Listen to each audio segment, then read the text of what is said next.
in with what we're talking about, right? So grief and loss. Grief and loss is something that happens to everyone. We're always changing. We're always evolving. Things are happening. And give me one second here. Um, and what? And we were just talking about how a thought can generate feelings and emotions, right? So Tammy, you're working on some memories. You're working on your experiences about money, right? The loss of money, not having enough. And now that you're working on it, there's that part of your brain that says, something's happening. There's some changes. So you had your ab reaction, and what we call an ab reaction, it could be tears, it could be coughing, it could be dry heaving. It's whatever your body's holding. Now that emotion, that emotion now needs to be in motion. It needs to move out and leave your body. So one of the ways to do it is by your body expelling it. So, hi guys, this is Rita and Tammy. I was going to say Tammy Wood, Tammy Magnuson, and we're hosting a grief and loss. And we know that the body, when we lose loved ones, when we lose our health, when we lose control, like if we have anger and we lose control, that right there, it has to do with what was happening before that. Like what were you thinking? What were you feeling? What is your belief about that thing that like you lost your husband or your wife in a divorce? What do we make it mean? And we usually make it mean something about us. It has nothing to do with the person that is no longer with you. It has everything to do about you. Like, so stop and explain that, because some people might not be understanding. We make it about us.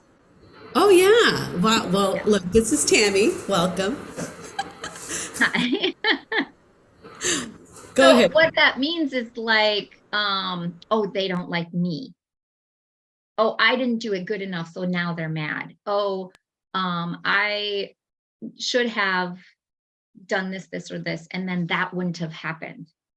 So when we say we make it about us, that means that we kind of put the responsibility on ourselves, and then we have that terrible feeling of a belief that feels bad, feels like we're putting ourselves down. Right. And and it really is all about oneself. It really is. I mean, that's the life you come to live, is about you, right? It is. How are you going to live the life for your mother, for your father? Live what they want you. Be the doctor, the lawyer, whatever. Like, we were trained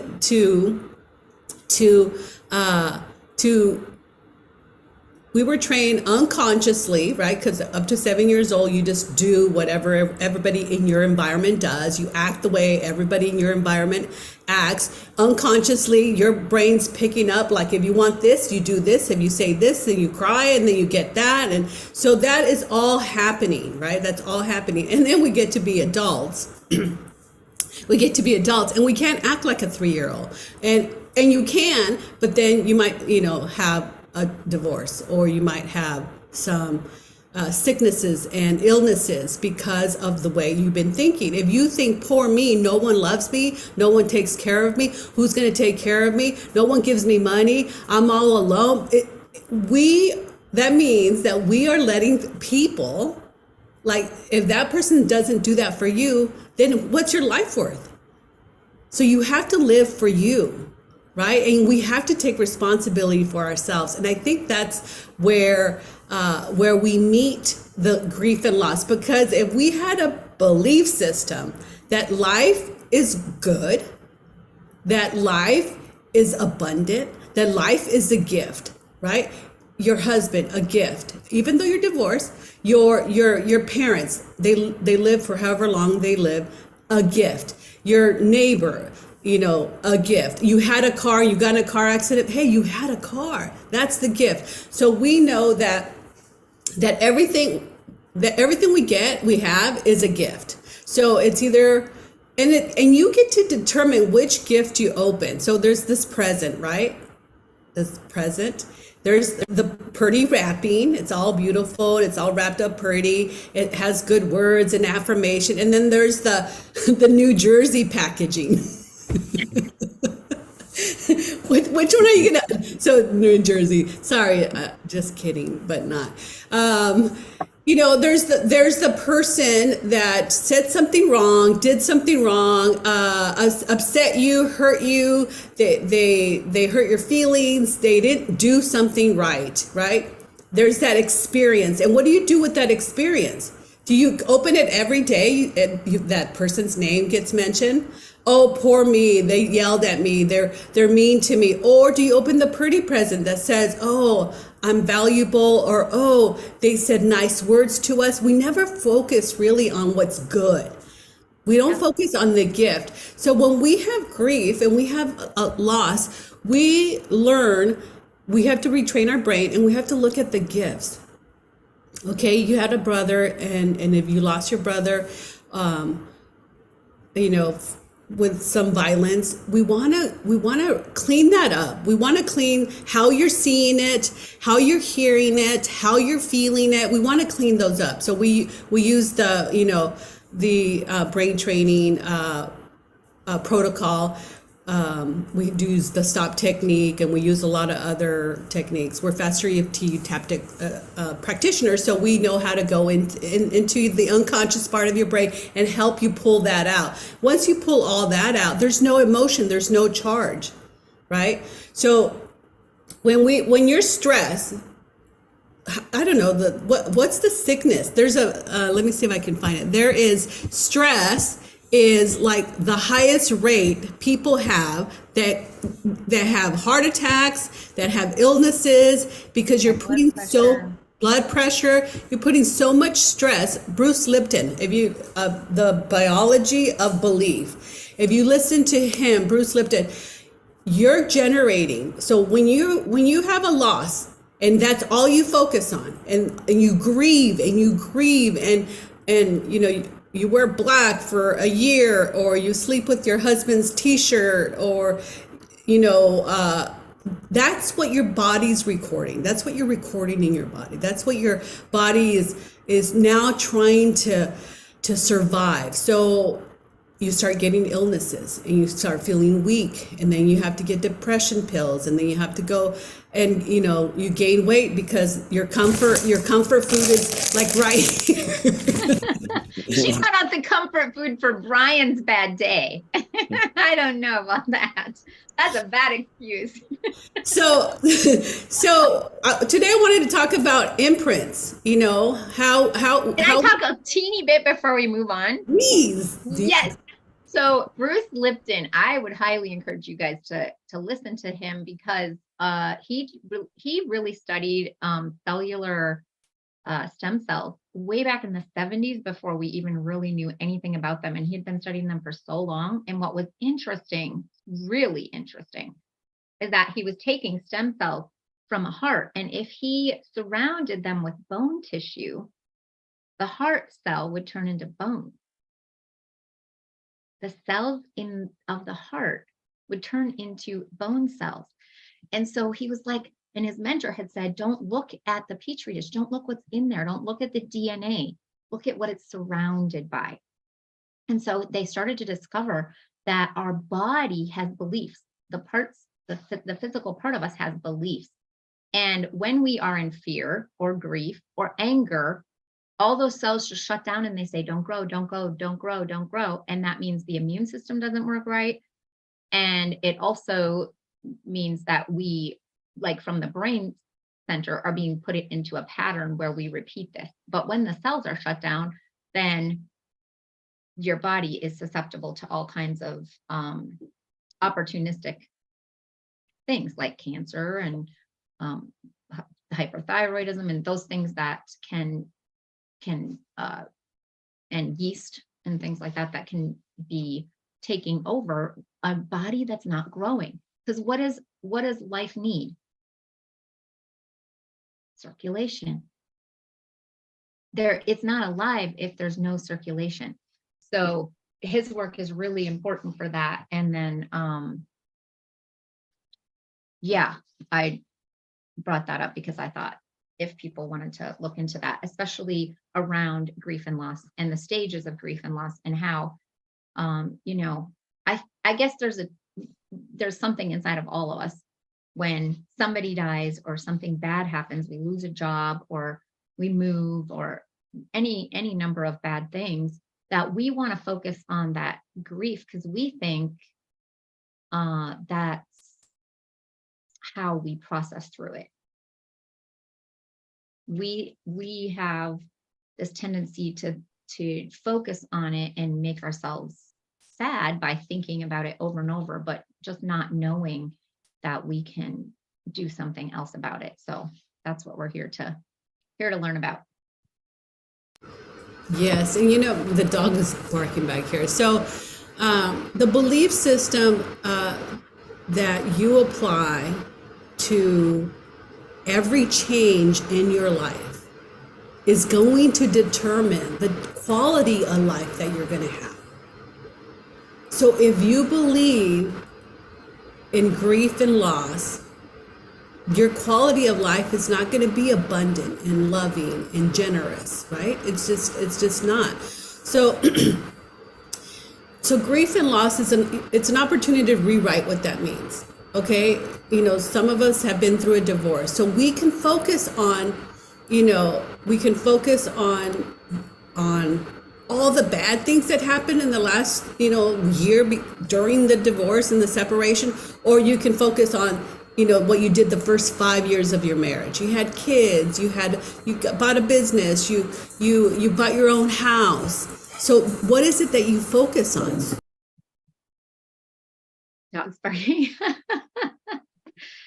Right. And if it's the gift, as Rita was talking about earlier, then our cells can literally open up and start to say, it's safe to grow, it's safe to circulate, it's safe to heal, it's safe to love again too, right? Because sometimes grief and loss takes away, we think, oh, I'll never love again, or the sadness I'll never have the same thing again. And in the beginning, Rita said, everything's changing, and that's the truth. But coming to terms with that and then finding the gift and keeping that part with us is how we heal ourselves. And we can. Yeah, and I think that, you know, if you go through a loss, here's an opportunity to slow things down. Here's an opportunity to look at how you've been treating yourself, right? Because I feel like when you lose someone, that person was something to you. You know, they were giving you something, even if it was a divorce, they were giving you something or they were taking something. But so what I think about is, if, you know, I lost my brother, was it last year in April? And you know, it's been really hard for my mom, and she really, you know, every day having a conversation about how good my brother was and all the good points and all the appreciation she has for him. And I think that is where you want to go, instead of going with blaming other people. She does do this too, you know, blaming the mother, the wife, blaming the church, blaming God, you know, like you still go to that, but she's still suffering because her perspective has not changed. Her belief system has not changed. So what I'm saying when I say turn it around is, there's a fear in her, right? Like there's a fear in me that no one's going to remember me. No one's even going to know that I existed after 3 kids. Do you remember about your great grandfather? No. And so she's going through that. So you turn that around and you want to heal that part, because those are the parts that are going to start helping you redefine grief and redefine loss. Yeah, you want to. So I can't think of with my brothers. I feel fine with him. With my father-in-law, when he passed, I was like, wow. The belief I had is now my kids don't have a father figure that is, in my standards, that can guide and lead, the men. Because I'm always like, lead the men to be great, because then they can be great with their wives and they can be great with their kids. And so when that loss happened, I think I did like five sessions to be able to find the belief. What do I believe about that? What's missing? What's missing in me? What's missing? What's that male structure that I need to help me feel better or appreciate men at a higher level? So redefining the belief about grief and loss, finding the gifts of that which you think you lost, and really noticing that you did not lose anything. Do you want to talk anything about that one, Tammy? So we have self-regulate because life is always changing. So we're talking about. So what are the things that you?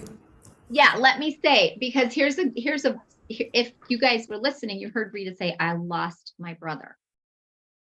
Those words alone come from a thought of lost. Like, we all know what lost feel, and it's also a metaphor, right?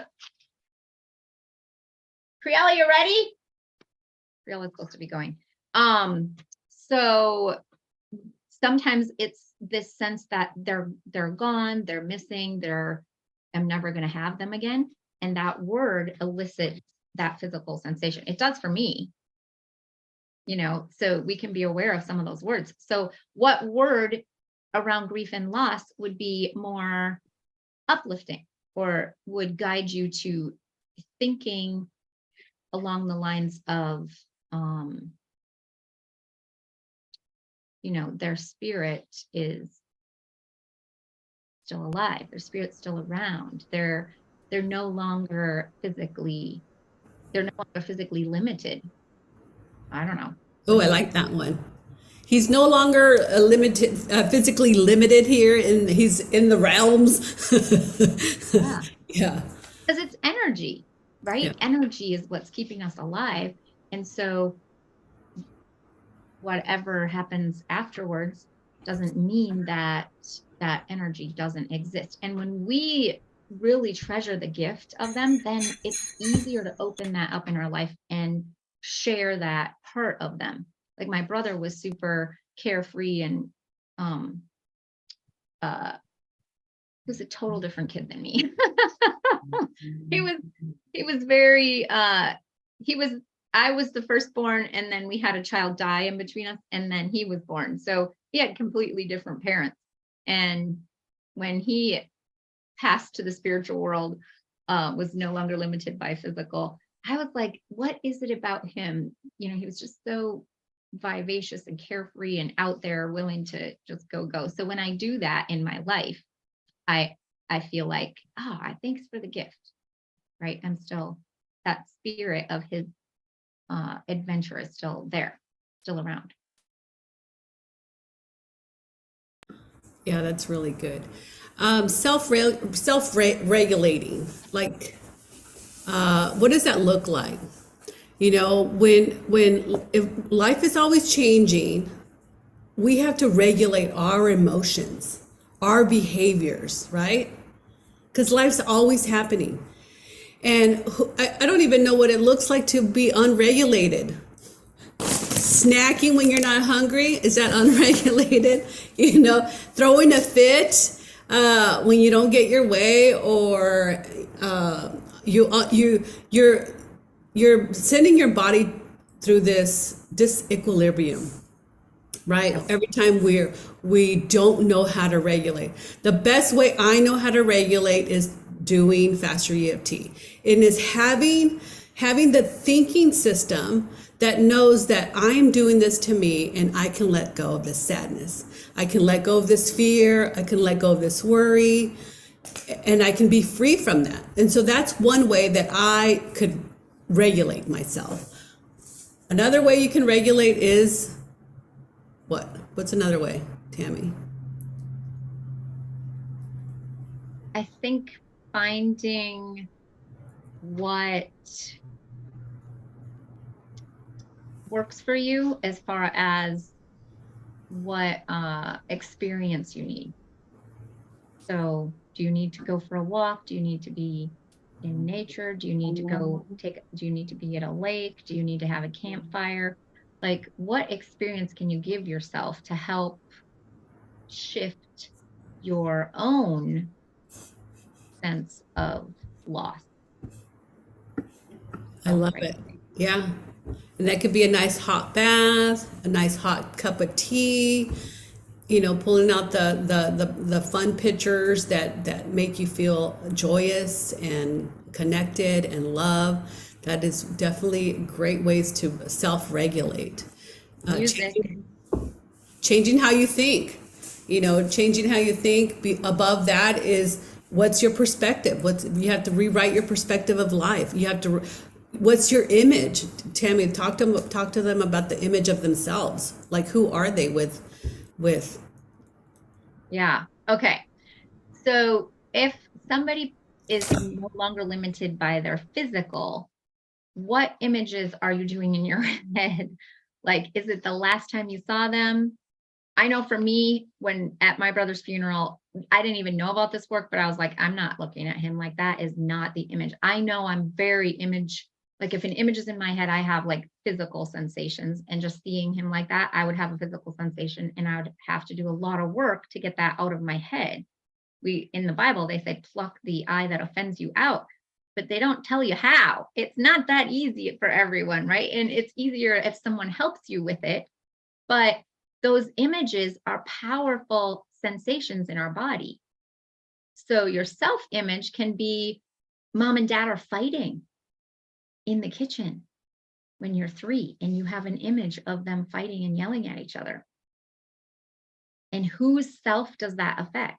Yours. That becomes your self image. You become the fighter or the person that gets fought with. They're smoking outside and everyone's laughing and having fun. That image of someone smoking and laughing is your self image. What are you going to want to do when you're feeling down?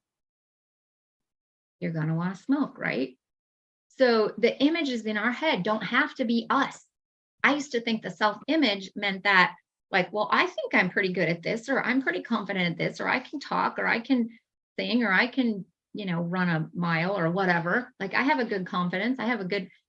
But the self image comes from all the images that are in our head.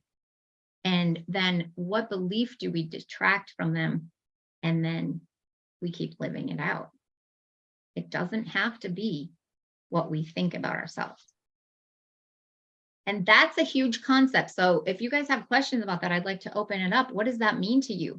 Maybe you've never thought, like, oh my goodness, my parents fighting means like that's my image. Like, that's not the image. Like, what does that open up for you?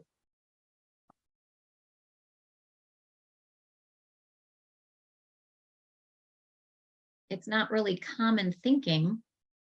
It's not really taught. Can you see how it's true for you? So when I have the image of somebody moving from earth to spirit, from body to spirit, I could imagine them laying there lifeless, and myself would feel lifeless. That's the result of that image. Or I could imagine their spirit like floating around or being spriteful or being, regenerative or circulating through people's lives in good ways. And then I have the result of a different feeling. It's not lost, it's a gain. Yeah. No questions? That doesn't like bring up anything? You guys just don't believe it? What brought up with me is I think one of my siblings took a picture of my brother when, you know, with the respirator Yep. and uh, and so it is an image I have that actually I didn't even think about. You know, it doesn't have any emotional charge, but still an image. And if that's my self, you know, image, it would benefit me to remind myself of like the times that when we were little and we were playing and we would go play baseball and we would go play softball, like that would probably be more of an active self image that would represent. I would be mirroring that instead of mirroring that, Right. laying in bed. Seeing All him smiling, hearing him laughing, seeing his eyes sparkle, like, anything that's special about them. And the brain naturally wants to go to those worst moments. And that's normal. Like when when we feel like we lost something or there's grief attached to it, that's normal for the brain to say, think of that over and over and over and over and over, right? And so then we have a cycle of downward energy, downward pull of yeah. our life, our life force. So, what is one thing people can do to stop, ruminating on the worst part of the loss? Yeah. I think it's so important to find out a belief, a limiting belief about it. What does it mean about you if your brother's no longer around? You're lonely, you don't have any support. So finding that out's really important because then you can do some deeper work. And I'll get to your question in just a second. But it's super important to update that image, and the way that we do that is through we tap, we release, we breathe, we do the stop technique, right? If you guys don't have that, reach out to us. Do the stop technique. Make sure that you really 5 sensorize your happy memory. 5 sensorize means you can smell it, you can hear it, you can taste it, you can feel it, you can see it. So when I think of my whale story, which is the one that I use to help myself feel in it, put myself in calibrate myself into a different state. I smell the salt water. I smell the whale has a very fishy smell. I feel her and she's like this wet rubbery, but it's like thick. It's really dense rubber. It's not like a tire. And it's kind of like flexible. And then I like can taste the ocean, the salt water, and I can see the other whales jumping around in the ocean. And I can see her eye, like she just had her eye. And then I hear her making the sound of breathing, and I hear the waves, and I hear her purr, which was so amazing, the purr sound. And then I'm 5 sensorizing this emotion, this moment, this happiness. And then when I go back and check that picture in my head, it will have changed. It will, because I'm putting myself in a whole different state, and it cannot see that image the same way. It has to update. So that's a powerful way to change the images in your head which aren't serving you. And you can ask yourself simply, is this image serving me? Is grief serving you? Is loss serving you? And if so, make sure that it's serving you for your highest good. Just check that. So yes, we'd love to hear a question. If it's actually a question or it's just me trying to filter, like trying to get where you are at, where you guys are saying, how do we change it and stuff? Because, okay, so my 15-year-old brother, right, he was murdered, homicide. And so we never got to say goodbye, right? And then, it was just like, it was tragic. It was a lot. And then, so me and one of my other brothers, we kind of just always like made sure like to say, bye, or made sure we knew like I love you, I love you. Like it was just a thing. We always made sure. And then because we knew like, you never know, like, we're not promised tomorrow. So then like, I don't know when, I can't even say, maybe a year, I don't know. But after this brother that I'm talking about, that we would always make sure we love each other. We made sure we knew, when he was murdered, like maybe 5 months, 4 months after he was murdered, someone gave us a video, and he did a video saying goodbye. Like he literally like he did a video, like he knew he was gonna pass. And I don't like, it was weird because we didn't know that video was out there. So somebody just came, they said, he made this and he wanted you to have it. And it was just like, oh my God, it was like, I don't even know how to explain it.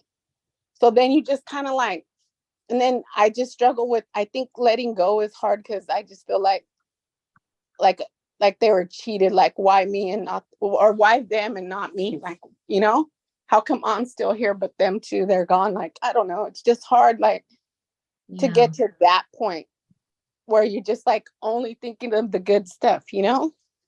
And But so that video was just like I think that always stuck with him. Like, I don't want to leave without saying goodbye, because that was one of our biggest things. So, and he like made sure, and it was just, wow, it was a lot.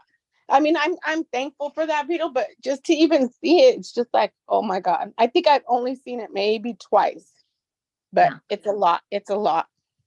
Right. And it's an image and a voice that can really stick with you because obviously he had this knowing. And so when you Yeah, watch it, and the day that when he literally was murdered, I think like I'm the only one that seen him. Like I got to see his body like laying there. So like I went straight to where they said it happened, where he was, and I got in on accident. Like it was yellow tape, but I didn't see it. So where I went in through, I came in through the back, so no one was blocking it. And the other side, it was blocked, like there was officers, it was yellow tape. But where I came in from, it wasn't blocked. So like at the end, I got to see that too. So it's just, I don't know, it's a lot. so I hear a limiting belief, if you'd be willing to have a little coaching and step into a different space around this. Would that be all right? Sure, yeah. Okay. So when you were talking about how come not me, a lot of times the limiting belief around that is like, I'm not as good. It should have been me because I'm not as good. And I'm not sure if that's really what it was for you, but it can go all the way back to our childhood where we just don't feel good enough. We don't deserve to live, especially not if somebody better than us doesn't, or more deserving to live. Well, I feel like that, I think, because I know like the upbringing, the life that we live, like we were all like, doing certain things. So it's just like the life that led up to those things, like, where, why was I not, put in that? We were all did the same. You know what I mean? Like, I don't know. Yeah, something, I get it. So what does it mean about you that it wasn't you?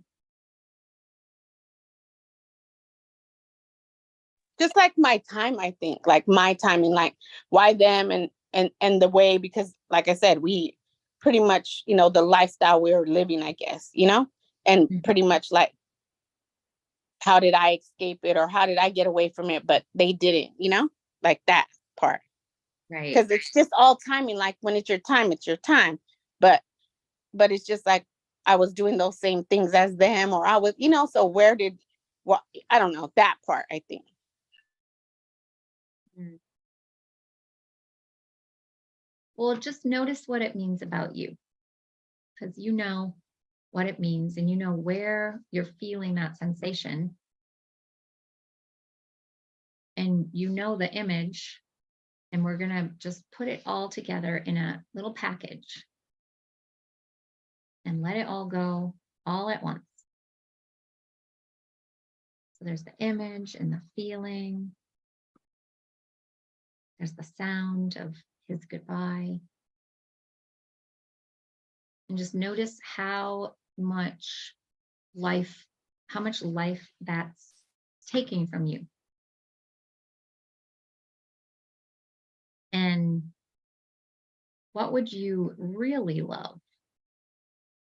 What would you really love? So I don't have a lot of information to go on, what would you like your life to be like and how this is impacting you, nor like some super happy memories, but we'll get you a step or two into this if that's all right with you. And then you'll have some tools to work with also. And if you don't have the stop technique, you can email us for that.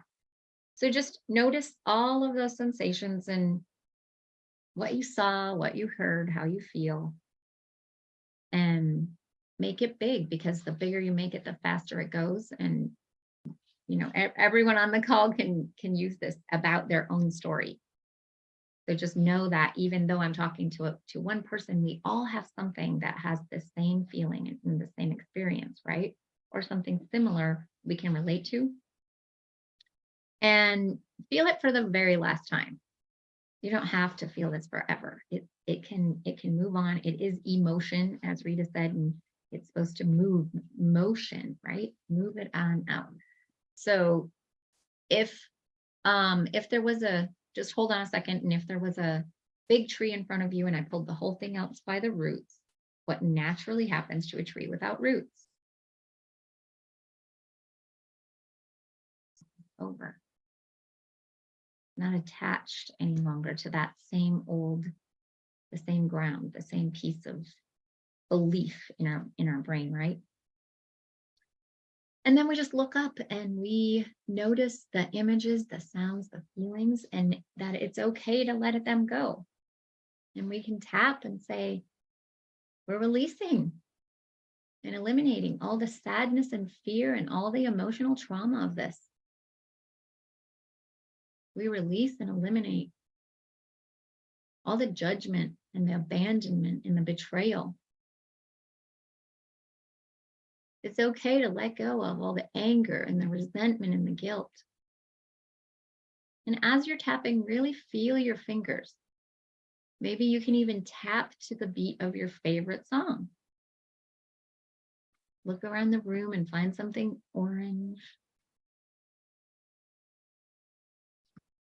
We're releasing and eliminating all the fear, the out of control, being out of control, the feelings of out of control, the rejection, the betrayal, the loss. As I let it go, it's okay to see the beautiful gift, the gift of the present goodbyes of our family, the gift of closeness, the gift of life. It's okay now to experience the gift of breath, the gift of feeling, the gift of seeing, the gift of sound. And keep tapping in a rhythm of your favorite song.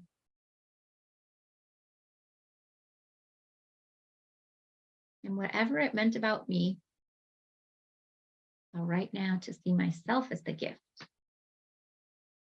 I'm the gift to my spirit.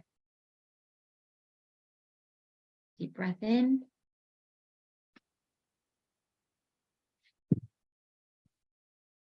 Blow it all away. Squeeze your wrist and find that moment where you can 5-sensorize this amazing experience that you love.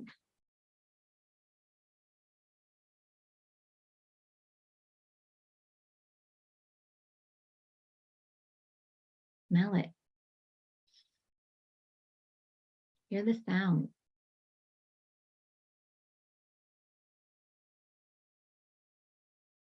See the little intricate detail.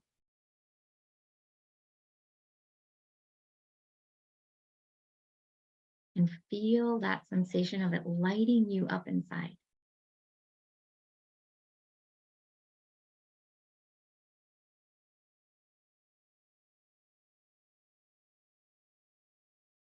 Peace.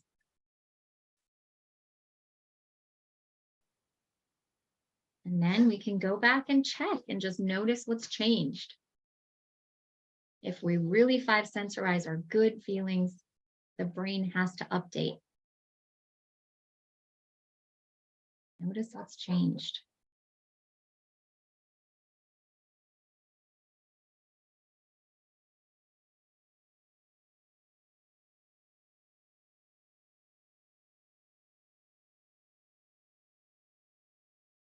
And we do it again. Let it go. Tap your head in your chest at the same time.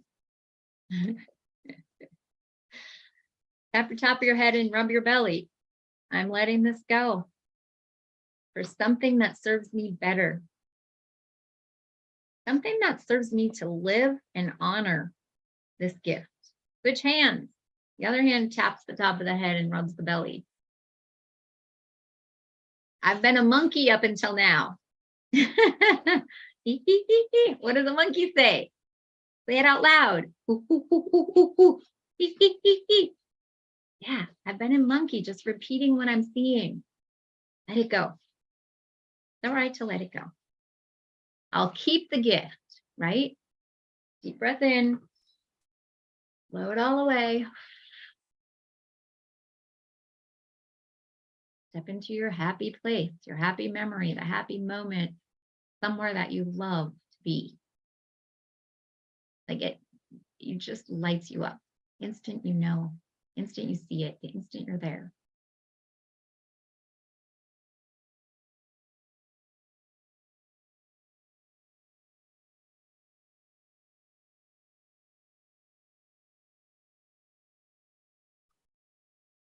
Peace.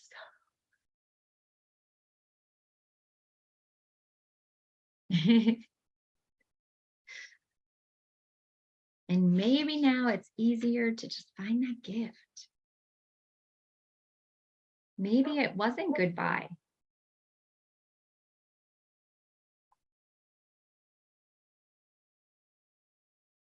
Maybe it's just different. Maybe it's better. Better communication, better connection, deeper understanding, more life. You know, it's hard to kind of absorb this if you have people close that have passed to you, but as on a whole, if we have this overarching idea of death, we only appreciate life because we have death. Who would you appreciate in your life if they never died? Right? Life is meant to circulate. The circle of life. Let's tap that in. The circle of life. And it moves us all. Right? It does. It helps us live more fully. Let's be grateful for that gift. I'm getting goosebumps because that's experiencing something greater than loss and grief and death. Deep breath in.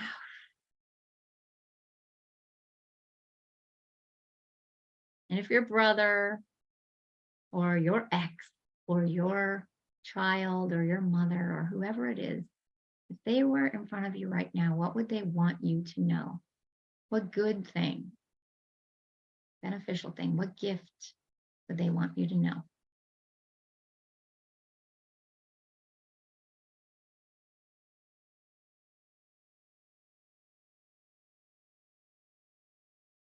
Sometimes those are really good things to write down. I have a happy journal prompt, and I keep a happy journal to write down these good things that I receive in these times of inner transformation.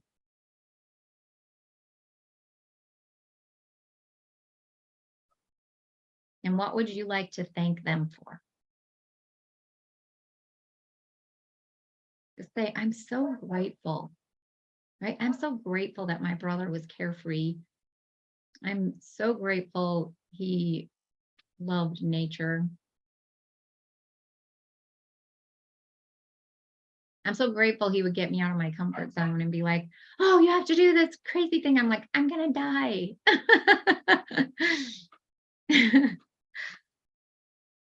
Yeah.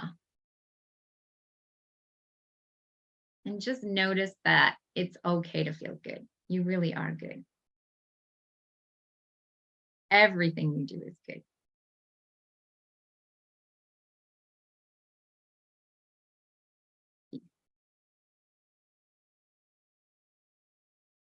Good job. Was that helpful?